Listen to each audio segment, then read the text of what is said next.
Warahmatullahi wabarakatuh. Sebelumnya nama saya M. Herlangga Sejati dari kelas 12 P1C, yang dimana di video kali ini saya akan membuat tugas presentasi atau penjelasan tentang ilmu kalam. Jadi di sini menurut Al-Farabi, ilmu kalam adalah suatu ilmu yang membahas tentang ilmu ketuhanan atau ketauhidan. Menurut Ibnu Khaldun, ilmu kalam adalah ilmu yang mempelajari rukun iman yang harus diyakini oleh setiap umat Islam.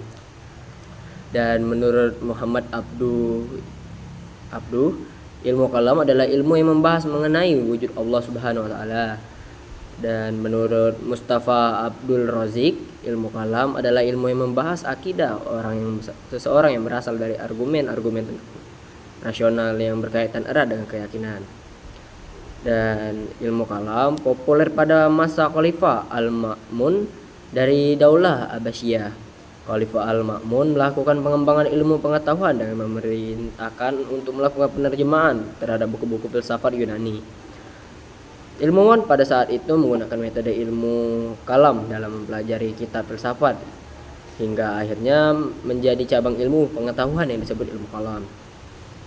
Pembahasan ilmu kalam meliputi beberapa hal, yaitu yang pertama adalah masalah ketuhanan, mencakup wujud Allah Subhanahu wa taala, sifat-sifat Allah Subhanahu wa taala, dan perbuatan Allah Subhanahu wa taala. Al-Qur'an membicarakan tentang apakah Al-Qur'an merupakan makhluk atau bukan. Akhirat membahas hal-hal berikut. A. Apakah kebangkitan manusia disertai dengan jasad atau hanya dengan ruhnya? B. Apakah manusia dapat melihat Allah Subhanahu wa taala di akhir kelak?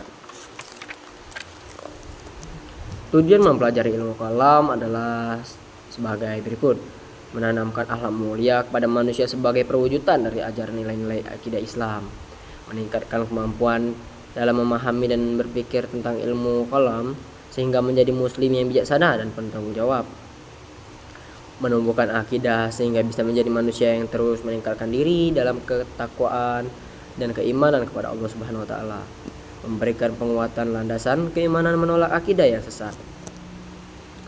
Dan ada juga dasar-dasar ilmu kalam, yaitu seperti Al-Qur'an di surat Al-Ikhlas ayat 3-2 dan Quran surat Asy-Syura ayat 7 dan hadis. Dan juga ada pemikiran manusia atau bisa disebut ijtihad. Maksud dari pemikiran manusia adalah pemikiran-pemikiran yang berasal dari umat Islam.